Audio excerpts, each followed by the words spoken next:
Welcome students, good morning. पीबीपीएस की online classes में आप सभी स्टूडेंट्स का हार्दिक स्वागत है। डियर स्टूडेंट्स, हम बात कर रहे थे प्रकाश संश्लेषण फोटोसिंथेसिस की, और उसी में आज हमारा अगला जो टॉपिक है वो आता है प्रकाश संश्लेषी वर्णक।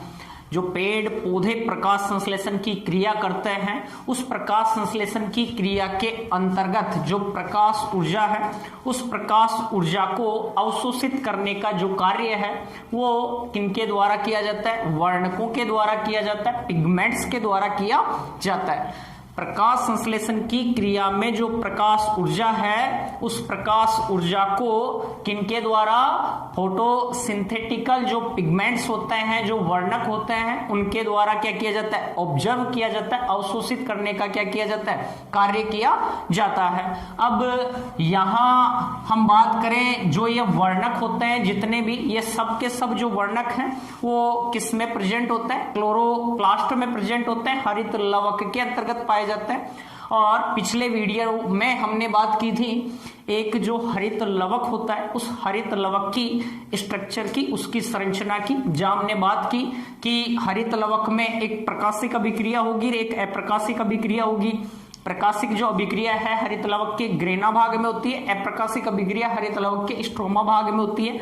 ग्रेना जो भाग है उसमें अनेक थाइलेकोइड्स होते हैं, और थाइलेकोइड्स के अंदर ही क्या होता है? पिगमेंट्स या क्या पाए जाते हैं? वर्णक पाए जाते हैं। और इन वर्णकों की हम बात करें तो मेनली इनमें जैसे क्लोरोफिल है, कैरोटीनॉइड्स है, ठीक है, इसके अलावा कैरोटीन है, और अन्य जो वर्णक हैं, कुछ एंजाइम्स हैं, वो क्या होते हैं? थाइलेकोइड्स जो है उसकी अवकाशिका के अंतर्गत पाए जाते हैं। तो थाइलेकोइड में वर्णक प्रेजेंट है, और वो वर्णक प्रकाश ऊर्जा को अवशोषित करने का क्या करते हैं? कार्य करते हैं। तो यहां हम बात करेंगे कि जो वर्णक हैं वो कौन कौन से हैं। तो मेनली जो वर्णक होता है वो प्रकाश ऊर्जा को अवशोषित करने के लिए वो यहाँ 3 प्रकार के वर्णक हैं।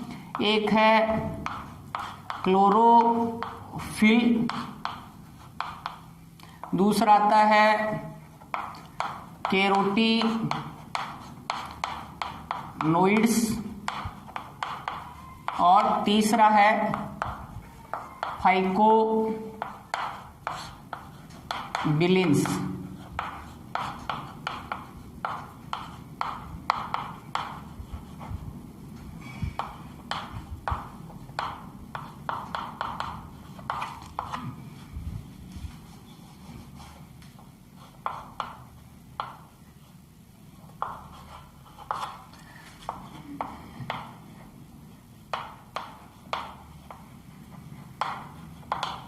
कैरोटीनॉइड्स और फाइकोबिलिन्स। तो यहाँ 3 प्रकार के क्या होते हैं? वर्णक होते हैं, जो प्रकाश ऊर्जा को अवशोषित करने का क्या करते हैं? कार्य करते हैं। और ये सब के सब जो वर्णक हैं वो किस में प्रेजेंट है? हरित लवक में क्या होते हैं? उपस्थित होते हैं। क्लोरोप्लास्ट के अंतर्गत क्या होता है? प्रेजेंट होता है, जिनमें इन्हें हम 2 श्रेणियों के अंतर्गत रखते हैं। एक तो होते हैं मुख्य वर्णक और एक होता है सहायक वर्णक। तो मुख्य वर्णकों की बात करें तो मुख्य वर्णकों में आता है क्लोरोफिल और कैरोटीनॉइड्स, और जो फाइकोबिलिन्स हैं, ये फाइकोबिलिन्स आते हैं किसमें? सहायक वर्णकों के अंतर्गत। यहाँ क्लोरोफिल जो है ये प्रोटीन प्रकृति के रासायनिक पदार्थ हैं, और जो केवल और केवल कार्बनिक जो विलायक हैं उन्हीं में क्या होते हैं? घुलनशील होते हैं। जैसे ईथर है तो इनके अंतर्गत ही ये क्या हो सकते हैं? घुल सकते हैं। और यहाँ क्लोरोफिल जो है वो हरे रंग के क्या होते हैं? वर्णक होते हैं, ग्रीन पिगमेंट्स होते हैं, हरे रंग के वर्णक होते हैं। और प्रकाश संश्लेषण की क्रिया के दौरान प्रकाश ऊर्जा को क्या कर रहे हैं? ये अवशोषित करने का क्या कर रहे हैं? कार्य कर रहे हैं। यहाँ हमें दे रखा है जो क्लोरोफिल वर्णक है, ये क्लोरोफिल जो वर्णक है ये 7 प्रकार के हैं। क्लोरोफिल ए, क्लोरोफिल बी,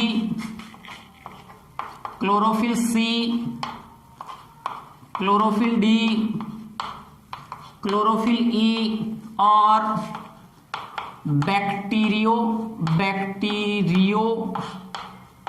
विरिडीन व बैक्टीरियो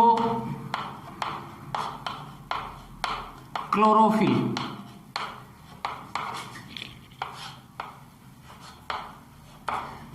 तो क्लोरोफिल जो है, ये क्लोरोफिल वर्णक कितने प्रकार के हैं? 7 प्रकार के। Chlorophyll A, chlorophyll B, chlorophyll C, chlorophyll D, chlorophyll E, और बैक्टीरियो विरिडीन और बैक्टीरियो क्लोरोफिल।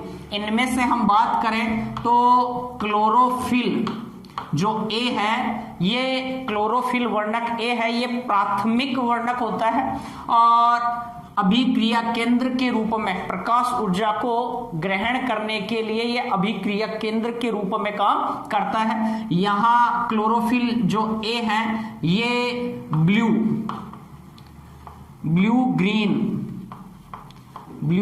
ग्रीन रंग के होते हैं। इसके अलावा क्लोरोफिल बी की बात करें तो ये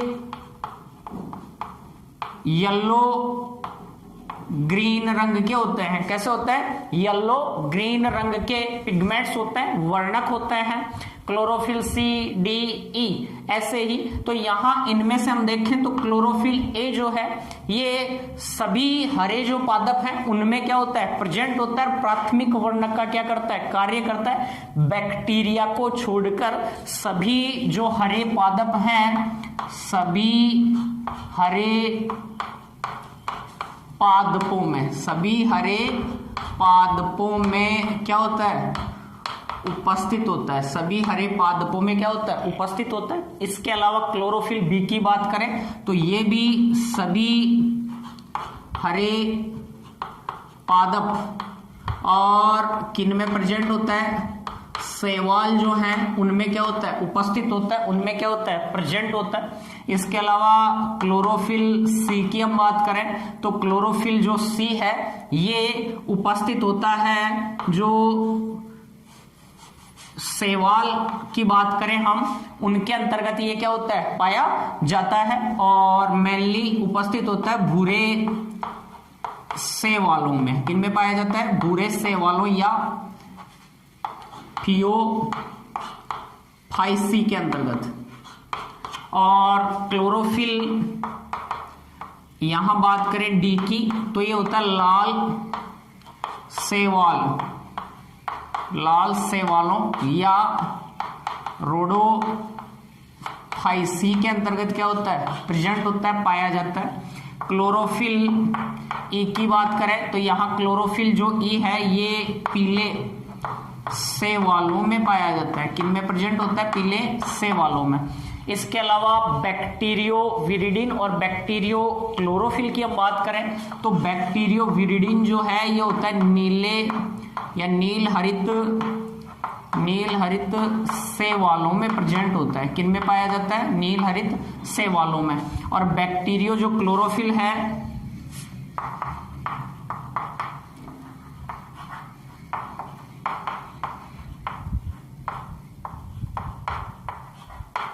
बैक्टीरियो क्लोरोफिल जो है वो उपस्थित होता है किन के अंतर्गत? बैक्टीरिया जैसे लैम्डा फेज जो बैक्टीरियाज हैं, इनके अंतर्गत ये क्या होता है? उपस्थित होता है या प्रेजेंट होता है। तो ये प्रकाश संश्लेषी क्या है? वर्णक है। तो यहाँ जो क्लोरोफिल है, पर्णहरित की हम बात कर रहे हैं। पर्णहरित जो वर्णक है, ये हम बात करें तो हरे रंग का क्या होता है? ग्रीन रंग का क्या होता है? पिगमेंट होता है। और ये प्राथमिक वर्णक या मुख्य वर्णक का क्या कर रहा है? कार्य कर रहा है। और कितने प्रकार के यहाँ वर्णक उपस्थित हैं? 7 प्रकार के।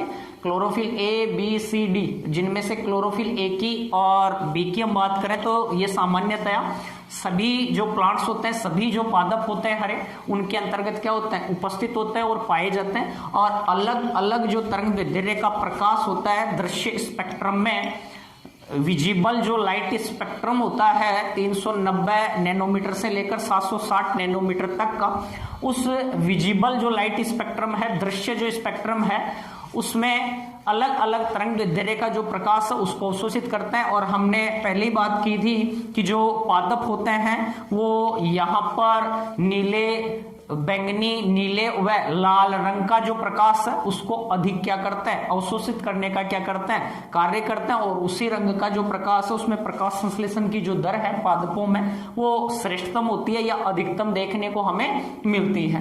क्लियर यहां तक? ये हमने बात की केवल क्लोरोफिल की।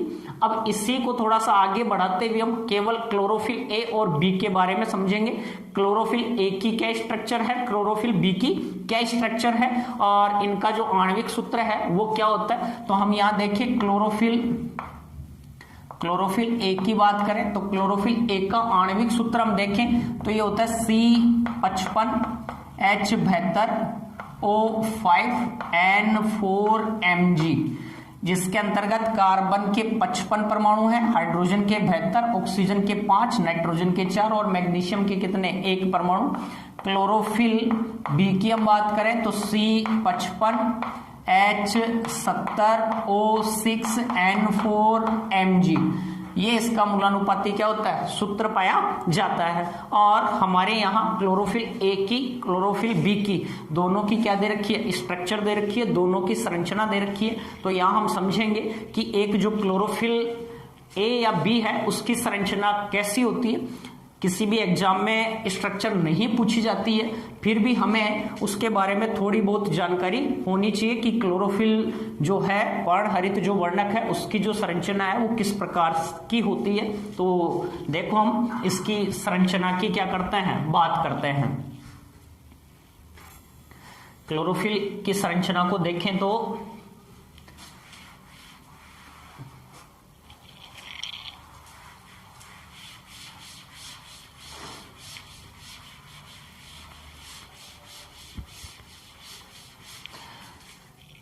क्लोरोफिल की जो स्ट्रक्चर है, क्लोरोफिल की जो संरचना है उसको सबसे पहले यहां समझाया विलस्टाटर, स्टाल व फिशर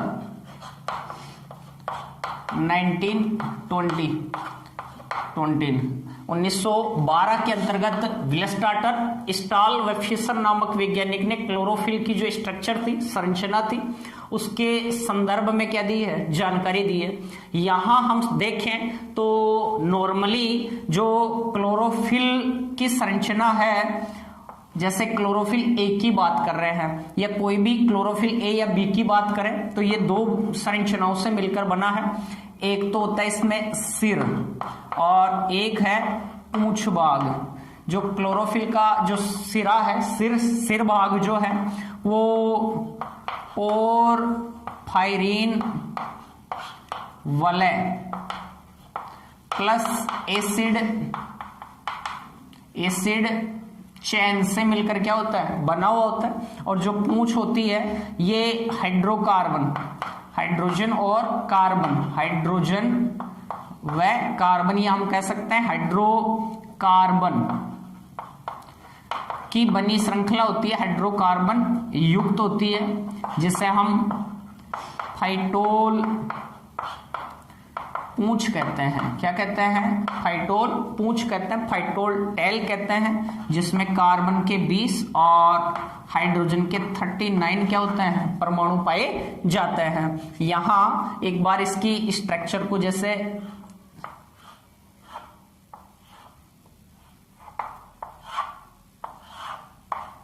बना के देखें तो क्लोरोफिल के बीच में तो एक मैग्नीशियम क्या पाया जाता है, परमाणु, और 4 नाइट्रोजन के क्या पाए जाते हैं, परमाणु या मोलिक्यूल इसमें क्या होते हैं, प्रेजेंट होते हैं, उपस्थित होते हैं। तो ये जो ऊपर वाला भाग है ये पूरा तो क्या है, सिर है, और ये पूरी जो संरचना दिखाई दे रही है ये क्या है, पूंछ है। क्या है, पूंछ है, जिसमें यहां जो सिर भाग की बात करें, पायरोल रिंग की बात करें तो इसकी लंबाई चौड़ाई 15 × 15 एंगस्ट्रॉम तो होती है इसकी लंबाई और चौड़ाई। और फाइटोल जो पूंछ है इसकी लंबाई होती है कितनी, 20 एंगस्ट्रॉम के लगभग फाइटोल पूंछ की क्या होती है, लंबाई। अब यहां देखें किस प्रकार से इसकी जो स्ट्रक्चर है वो क्या होती है, बनी हुई होती है। क्लोरोफिल ए की हम बात करें तो मध्य में क्लोरोफिल के बीच में एक मैग्नीशियम का क्या होता है, परमाणु। ये देखो, ये एक मैग्नीशियम का क्या होता है, परमाणु। और इसके अलावा 4 नाइट्रोजन के क्या होते हैं, परमाणु पाए जाते हैं, जिसमें ये 1 2 3 और 4 ये नाइट्रोजन के क्या है, परमाणु है। यहां जो नाइट्रोजन है वो क्या कर रहा है, मैग्नीशियम के साथ सहसंयोजी क्या बना रहा है, बॉन्ड। मैग्नीशियम की संयोजकता कितनी है, 2 होती है, तो 2 तो बॉन्ड बन जाते हैं, लेकिन 2 दुर्बल बंध बन पाते हैं यहां इनके मध्य में, ठीक है। और 4 पायरोल क्या पाई जाती है, रिंग। जैसे एक बेंजीन वलय की बात करें तो बेंजीन वलय में कितने कार्बन होते हैं, 6। इसी प्रकार एक पेंटोज शर्करा की हम बात करें तो पेंटोज शर्करा में कार्बन के कितने परमाणु हैं, 5। तो यहां जो पेंटोज शर्करा में 5वां कार्बन है, जैसे यहां पर इसको हटाकर यदि यहां नाइट्रोजन रख दें तो यहां जो ये वलय बनेगी इसे कहेंगे एक पायरोल रिंग। क्या कहलाएगी, ये एक पायरोल क्या कहलाएगी, वलय कहलाएगी। क्या कहलाएगी, पायरोल वलय। तो हम यहाँ 4 पायरोल रिंग बनाते हैं। देखो इस प्रकार से आपको इसको ड्रॉ करना है। एक पायरोल वलय ये हो गई, एक पायरोल वलय ये हो गई, इसके अलावा एक पायरोल वलय ये है, एक पायरोल रिंग ये है। तो कितनी पायरोल वलय हैं, 4।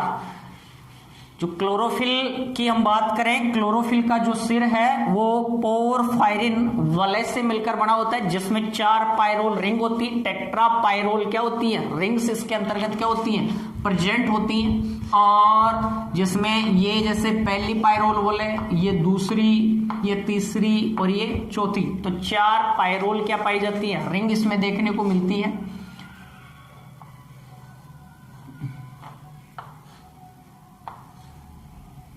ये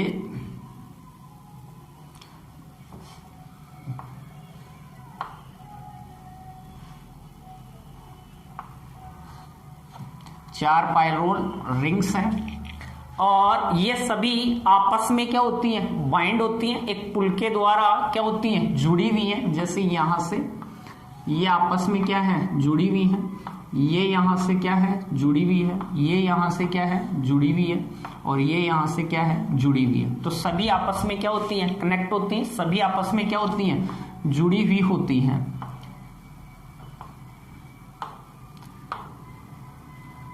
क्लियर।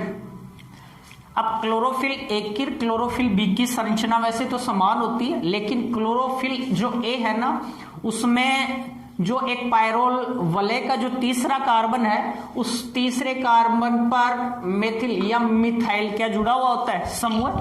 जबकि क्लोरोफिल बी की बात करें तो उसमें एक पायरोल रिंग के तीसरे कार्बन पर क्या जुड़ा हुआ होता है, CHO क्या जुड़ा हुआ रहता है, समूह जुड़ा रहता है।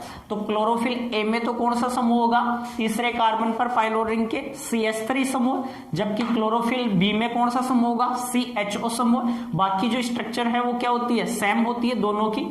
और यहां अब इनकी जो संयोजकताएं हैं उनको हम क्या करें, कंप्लीट करें। तो ये केवल और केवल हम सबसे पहले बात कर रहे हैं पायरोल जो वलय है उसके सिर की, जो किस किस से मिलकर बना हुआ है, पोरफायरिन वलय प्लस एसिड किससे मिलकर बना हुआ है, चैन से। तो हम केवल यहाँ सिर की बात करें तो ये जैसे एक पायरोल रिंग, ये दूसरी, ये तीसरी और ये चौथी। अब इनकी सबकी संयोजकताएं हम क्या करते हैं, कंप्लीट करते हैं। जैसे हम यहां देखें कार्बन की जो संयोजकता है, कार्बन की संयोजकता कितनी होती है, 4। कितनी होती है, 4। और नाइट्रोजन की हमें संयोजकता को ध्यान में रखते हुए 3 संयोजकता के रूप में इसको क्या करना है, कंप्लीट करना है। ये सभी जो डॉट डॉट बिंदु लगाए जा रहे हैं, यहां पर कार्बन परमाणु प्रेजेंट है, क्या उपस्थित है, कार्बन।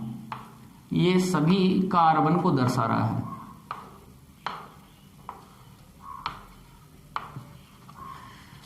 देखो यहां से ही हम बात करते हैं तो कार्बन की संयोजकता, जैसे यहां एक CH3 मेथिल समूह जुड़ा हुआ है, यहां CH3 समूह जुड़ा हुआ है, तो यहां जो चौथा इसका पायरोल रिंग है, इससे नीचे यहां जुड़ी रहेगी फाइटोल क्या, पूंछ जुड़ी रहेगी, तो यहाँ CH3 के स्थान पर हम CH2 लेते हैं और एक हाइड्रोजन इससे और जुड़ा हुआ है। यहीं पर इसकी हम बात करें तो ये CH3, इसकी संयोजकता 1 2 3 और 4 इसकी कंप्लीट हो जाती है। इसकी देखो 1 2 और 3, यहाँ पर एक हाइड्रोजन और जोड़ दे तो इसकी संयोजकता क्या हो जाएगी, कंप्लीट। नाइट्रोजन की बात करें तो 1 और 2, और यहाँ इसमें बॉन्ड नहीं बन रहा है, ये एक दुर्बल क्या होता है, बॉन्ड होता है। और कार्बन की संयोजकता की बात करें तो 1 2 और 3, तो यहाँ हम एक पार्श्विक बॉन्ड और जोड़ देते हैं, तो नाइट्रोजन की संयोजकता भी कंप्लीट हो गई और कार्बन की संयोजकता भी क्या हो गई, कंप्लीट हो गई। इसके बाद में आगे चले तो यहाँ एक हाइड्रोजन जुड़ा हुआ है, यहाँ हाइड्रोजन जुड़ा हुआ है, यहाँ हाइड्रोजन जुड़ा हुआ है, यहाँ हाइड्रोजन जुड़ा हुआ है। क्लियर। अब यहाँ इस कार्बन की बात करें संयोजकता की तो 1 2 और 3 संयोजकता तो यहाँ इसकी क्या हो रही है, कंप्लीट हो रही है। चौथी संयोजकता कंप्लीट करने के लिए यहाँ हम एक पार्श्विक क्या जोड़ देंगे, बॉन्ड जोड़ देंगे। यहाँ यदि जोड़ दिया बॉन्ड तो क्या होगा, इसकी संयोजकता क्या हो जाएगी, 2 और 1 3, 1 4 और 1 5 हो जाएगी, तो ये गलत हो जाएगा। यहाँ एक पार्श्विक बॉन्ड हमने जोड़ा तो इस कार्बन की संयोजकता 1 2 3 और 4 कंप्लीट हो गई। यहाँ इसकी बात करें तो इसकी 2 और 1 3 और 1 4 संयोजकताएं पूरी हो गई। नाइट्रोजन की बात करें 1 2 और 3 इसकी कंप्लीट हो जाती है। इस कार्बन की हम बात करें तो इसकी हम बात करें तो यहां जैसे एक तो जुड़ा हुआ है मेथिल समूह CH3, क्या जुड़ा हुआ है, CH3, और यहां जुड़ा हुआ है CH2। विनाइल जो ग्रुप है, विनाइल जो समूह है वो जुड़ा हुआ है। इसके दूसरे कार्बन पर विनाइल समूह जुड़ा हुआ है, तीसरे कार्बन पर क्या जुड़ा हुआ है, मेथिल समूह या मिथाइल समूह क्या होता है, जुड़ा हुआ होता है। अभी हमने पहले बात की थी कि प्रत्येक जो पायरोल रिंग है उसके तीसरे कार्बन पर मिथाइल समूह जुड़ा हुआ होता है या मेथिल ग्रुप या समूह जुड़ा हुआ होता है, किसमें, क्लोरोफिल A के अंतर्गत, जबकि B में कौन जुड़ा हुआ है, CHO समूह जुड़ा हुआ होता है। इसकी संयोजकता को हम देखें तो देखो 1 2 और 3, एक संयोजकता यहाँ कंप्लीट नहीं हो रही तो यहाँ एक पार्श्विक बॉन्ड लगा देंगे तो 4 संयोजकता इसकी कंप्लीट, इसकी भी 4 संयोजकताएं कंप्लीट। यहाँ इसकी बात करें तो इसमें देखो 1 2 और 3, तो यहाँ हम पार्श्विक बॉन्ड नहीं लगा सकते, यहाँ नहीं लगा सकते क्योंकि यहाँ लगाएंगे तो फिर इसकी संयोजकता 2 और 2 4 1 कितनी हो जाएगी, 5, तो ये गड़बड़ है। तो यहाँ इसकी संयोजकता को कंप्लीट करने के लिए यहाँ एक पार्श्विक बॉन्ड हमने क्या कर दिया, लगा दिया, तो क्या हो जाएगी, 2 और 2 4, इसकी संयोजकता 1 2 3 4। इसकी देखो इस कार्बन की संयोजकता देखो 1 2 और 3। अब इसकी संयोजकता को हमें क्या करना है, कंप्लीट करना है। नाइट्रोजन की संयोजकता भी कंप्लीट नहीं हो रही तो यहाँ एक पार्श्विक बॉन्ड लगा देंगे तो नाइट्रोजन की और कार्बन की दोनों की संयोजकता क्या होगी, वैलेंसी क्या होगी, बराबर होगी। उसके बाद में इस कार्बन की संयोजकता की बात करें तो यहाँ फिर से तीसरे कार्बन पर क्या जुड़ा हुआ है, मेथिल समूह, मिथाइल समूह जुड़ा हुआ है। और अब यहाँ इस पर जुड़ा हुआ है, इसके ऊपर यहाँ जुड़ा हुआ होता है इथाइल समूह C2H5, इथाइल समूह यहाँ क्या होता है, जुड़ा हुआ होता है। इसके बाद में यहाँ हम देखें इसकी संयोजकता तो 1 2 3 कितनी हो रही है, 3 ही कंप्लीट हो रही है, तो यहाँ एक पार्श्विक बॉन्ड और लगा दिया तो इसकी संयोजकता 1 1 2 3 और 4, इसकी संयोजकता 2 3 और 4, इसकी भी कंप्लीट हो गई। इस कार्बन की देखें तो नाइट्रोजन की संयोजकता यहाँ कंप्लीट है, एक यहाँ एक यहाँ एक यहाँ, तो कितनी संयोजकता है, 3 संयोजकता, तो इस कार्बन की पूरी होगी। एक बॉन्ड कम है तो एक बॉन्ड कम है तो यहाँ एक पार्श्विक बॉन्ड और जोड़ दिया तो कितनी हो गई, 4 संयोजकता इसकी कंप्लीट, 4 इसकी भी कंप्लीट। इस कार्बन की बात करें तो इसकी 3 संयोजकताएं कंप्लीट हो रही हैं और एक संयोजकता और पूरी करनी है, तो इधर हम पार्श्विक बॉन्ड नहीं लगा सकते क्योंकि नाइट्रोजन की संयोजकता यहाँ कंप्लीट है। यहाँ एक पार्श्विक बॉन्ड लगा दिया तो इसकी संयोजकता क्या हो गई, कंप्लीट हो गई। यहाँ हम बात करें किसकी, यहाँ एक CH3 क्या जुड़ा हुआ है, समूह जुड़ा हुआ है। इसके अलावा हम देखें तो इसको थोड़ा सा हम देखो बड़ा करके देख लेते हैं, या चलो रहने दो। यहाँ एक एसिड चैन और जुड़ी हुई है, यहाँ एक एसिड क्या जुड़ी हुई है, चैन और जुड़ी हुई है।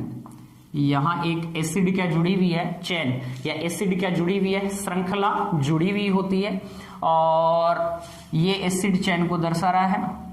इससे पहले इसकी संयोजकता कंप्लीट करें हम तो यहाँ इसकी कंप्लीट हो गई, इसकी भी कंप्लीट हो गई। इसकी संयोजकता की बात करें तो इसकी जो संयोजकताएं हैं 1, 2 और 3, और यहाँ एक पार्श्विक बॉन्ड यहाँ लगा सकते हैं, ठीक है। तो इसकी संयोजकता यहाँ क्या हो गई, कंप्लीट हो गई।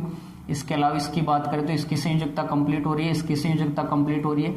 और यहाँ हम देखें तो यहाँ एसिड चेन जुड़ी हुई है, ये पूरी एसिड श्रृंखला है, एसिड चेन है। और यहाँ जुड़ा हुआ होता है C डबल बॉन्ड COOCH3, जिसको हम इस प्रकार से भी लिख सकते हैं, C डबल बॉन्ड O और OCH3 के रूप में भी इसको क्या किया जा सकता है, नोट आउट किया जा सकता है, लिखा जा सकता है।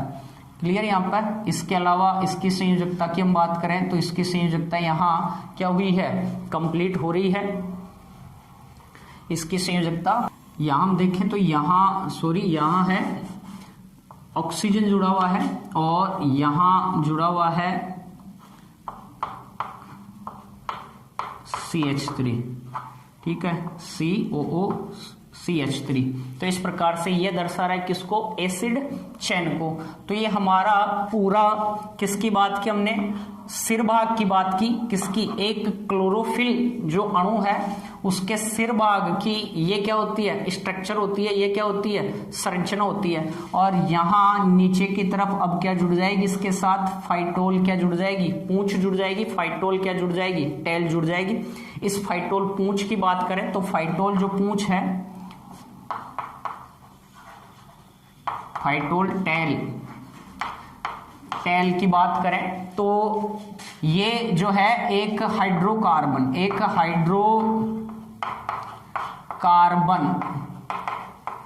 की क्या होती है, लंबी श्रृंखला होती है। हाइड्रोकार्बन की बनी हुई लंबी क्या होती है, श्रृंखला होती है, जिसमें कार्बन के 20 और हाइड्रोजन के कितने 39 क्या होते हैं, परमाणु क्या होते हैं, प्रेजेंट होते हैं। और यहां हम इसको देखें तो इसमें 4 आइसोप्रीन जो यूनिट होती हैं, 4 आइसोप्रीन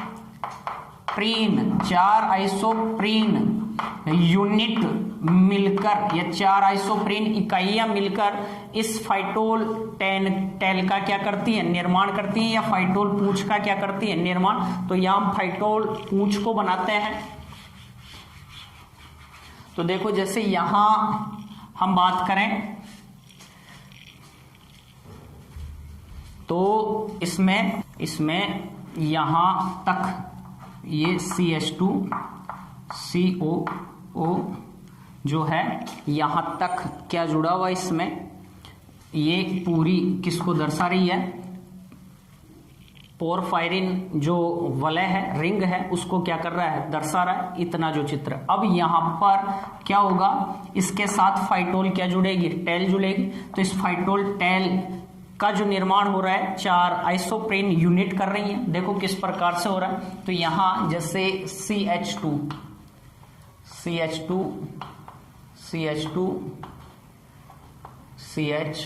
CH3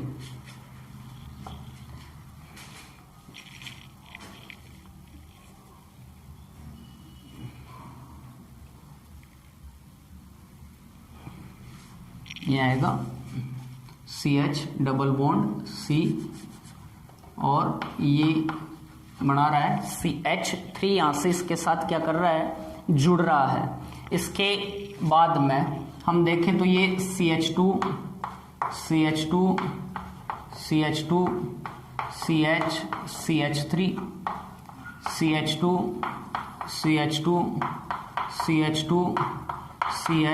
CH3 तो एक आइसोप्रीन यूनिट ये, दूसरी आइसोप्रीन यूनिट ये, तीसरी आइसोप्रीन यूनिट ये और चौथी आइसोप्रीन यूनिट ये CH3।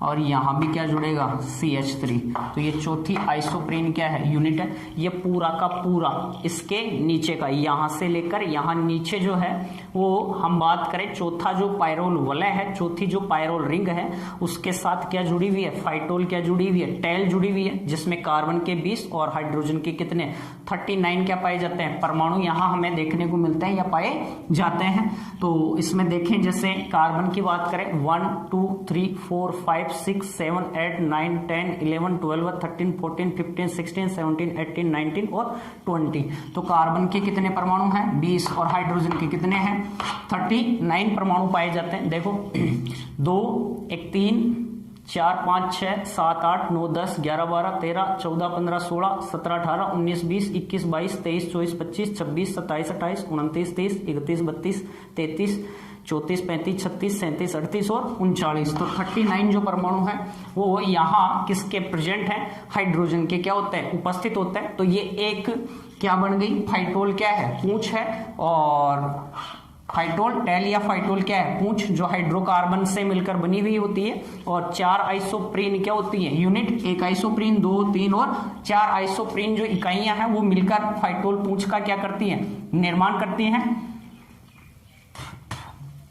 तो हम यहां देखें क्लोरोफिल एक की जो संरचना की बात करें, ये क्लोरोफिल एक की स्ट्रक्चर है। इसका हम सूत्र की बात करें तो कार्बन कितने 55, हाइड्रोजन 72, ऑक्सीजन 5, नाइट्रोजन 4 और मैग्नीशियम का कितना परमाणु, 1, बीच में मैग्नीशियम का परमाणु होता है। ऐसी जो स्ट्रक्चर होती है वो हीमोग्लोबिन की पाई जाती है, लेकिन वहां मैग्नीशियम के स्थान पर कौन पाया जाता है, फेरस पाया जाता है, आयरन पाया जाता है। क्लोरोफिल ए की बी की स्ट्रक्चर सेम है, केवल अंतर होता है यहां CH3 ग्रुप जुड़ा हुआ है, समूह जुड़ा हुआ है किसमें, क्लोरोफिल ए में, जबकि क्लोरोफिल बी में कौन जुड़ा होता है, CHO समूह क्या होता है, जुड़ा होता है। क्लियर यहां तक? तो इसका स्क्रीनशॉट ले लेना आप अभी। आगे हम देखें तो ये क्लोरोफिल जो वर्णक था, क्लोरोफिल जो पिगमेंट था वो अपना कंप्लीट होता है। क्लियर? इसके बाद में आता है कैरोटीनोइड्स। तो जो कैरोटीनोइड्स हैं वो पीले नारंगी रंग के वर्णक होते हैं। सबसे पहले वैकेनरोडर ने गाजर में कैरोटीनोइड्स जो वर्णक थे उनकी क्या की है, यहां खोज की है। और कैरोटीनोइड्स, ये जो कैरोटीनोइड्स हैं ये 2 प्रकार के होते हैं। कैरोटीन, एक तो होता है कैरोटीन, फर्स्ट तो है यहां कैरोटीन, और दूसरा होता है जेंथोफिल। कौन सा वर्णक है, जेंथोफिल वर्णक है। सबसे पहले हम बात करें यहां कैरोटीन की, तो कैरोटीन वर्णक को वैकेनरोडर जो वैज्ञानिक थे उन्होंने किसमें खोजा था, यहां गाजर के अंतर्गत कैरोटीन वर्णक की क्या की थी, खोज की थी। किसमें, गाजर में कैरोटीन वर्णक की क्या की, यहां पर खोज की। और इसका जो सूत्र होता है C40H56, इसका क्या होता है, सूत्र होता है। यहां केवल ये कार्बन और किससे मिलकर बने हुए हों, हाइड्रोजन से मिलकर बने हुए हों, इनमें ऑक्सीजन परमाणु क्या नहीं होता है, प्रेजेंट नहीं होता है। जैसे गाजर की बात करें तो गाजर में कैरोटीन, टमाटर की बात करें तो टमाटर में लाइकोपीन क्या पाया जाता है, वर्णक यहां पाया जाता है। ठीक है, इनका रंग कैसा है, पीला और नारंगी या हरा होता है। इसके बाद में बात करें जेंथोफिल की, किसकी बात करें, जेंथोफिल वर्णक की बात करें तो इनका जो सूत्र है C40H56 और O2 होता है। ये किसकी बात कर रहे हैं, जेंथोफिल की बात कर रहे हैं। और इनमें ऑक्सीजन भी उपस्थित है और इनका रंग जो है वो पीला भूरा, कैसा होता है, पीला भूरा होता है। जैसे यहां इनके एग्जाम्पल की बात करें तो जैसे जियाजेंथिन आता है, ल्यूटीन है, कैप्टीन है, ल्यूटीन है, कैप्टीन है, जियाजेंथिन है, ये सबके सब क्या होते हैं, कैरोटीनोइड्स होते हैं। उसके बाद में आता है फाइकोबिलेंस, ये देखो दोनों सहायक वर्णक हैं कैरोटीनॉइड्स भी।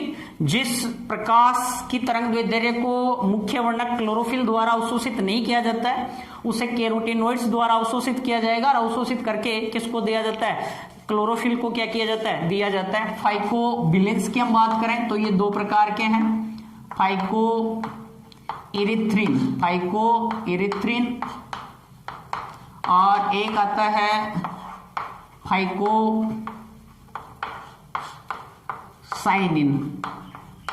फाइकोइरिथ्रिन और दूसरा है यहां पर फाइकोसाइनिन। तो फाइकोइरिथ्रिन जो है वो लाल शैवाल या किन में प्रेजेंट होता है, रोडोफाइसी में। किन में, रोडोफाइसी या लाल शैवालों में पाया जाता है। ये लाल रंग का कैसा वर्णक होता है, लाल रंग का वर्णक होता है। इसके अलावा फाइकोइरिथ्रिन की हम बात करें तो फाइको जो इरिथ्रिन है वह किनमें, शैवालों में। फाइकोसाइनिन जो है ये नीले रंग का, कैसा है, नीले रंग का वर्णक है और ये प्रेजेंट होता है नील हरित जो शैवाल है, साइनोबैक्टीरिया है, नील हरित शैवालों में क्या होता है, प्रेजेंट होता है। तो यहां हम देखें तो फाइकोबिलेंस की बात करें तो ये दो प्रकार के, फाइकोइरिथ्रिन और फाइकोसाइनिन। इरिथ्रिन जो है लाल शैवाल रोडोफाइसी में और लाल रंग का वर्णक है, और फाइकोसाइनिन जो है ये नीले रंग का वर्णक है और नील हरित शैवालों में प्रेजेंट होता है। यहाँ जो वर्णक होता है, जो पिगमेंट्स होता है, जिस प्रकाश को अवशोषित नहीं करते हैं उसी रंग के, अर्थात जो प्रकाश इनके द्वारा ऑब्जर्व नहीं किया जाएगा, अवशोषित नहीं किया जाएगा जिस पिगमेंट के द्वारा, वो वर्णक उसी रंग के क्या होते हैं, दिखाई देते हैं। और जिस बाकी जो अदृश्य है, दिखाई नहीं दे रहा जो रंग, उसका इन वर्णकों द्वारा क्या कर लिया जाता है, अवशोषण कर लिया जाता है। तो यहां तक आज हमने बात की क्लोरोफिल की, कैरोटीनॉइड्स की और फाइकोबिलेंस की। ये वर्णक अपने कंप्लीट होते हैं। इसके बाद हम बात करेंगे प्रकाश की प्रकृति, नेचर ऑफ लाइट, जो प्रकाश की प्रकृति है वो कैसी है और किस प्रकार का जो प्रकाश है वो पादपों द्वारा कौन सी तरंग दैर्ध्य का प्रकाश ग्रहण किया जाता है, वो अगले वीडियो में बात करेंगे। जय हिंद, जय भारत, धन्यवाद।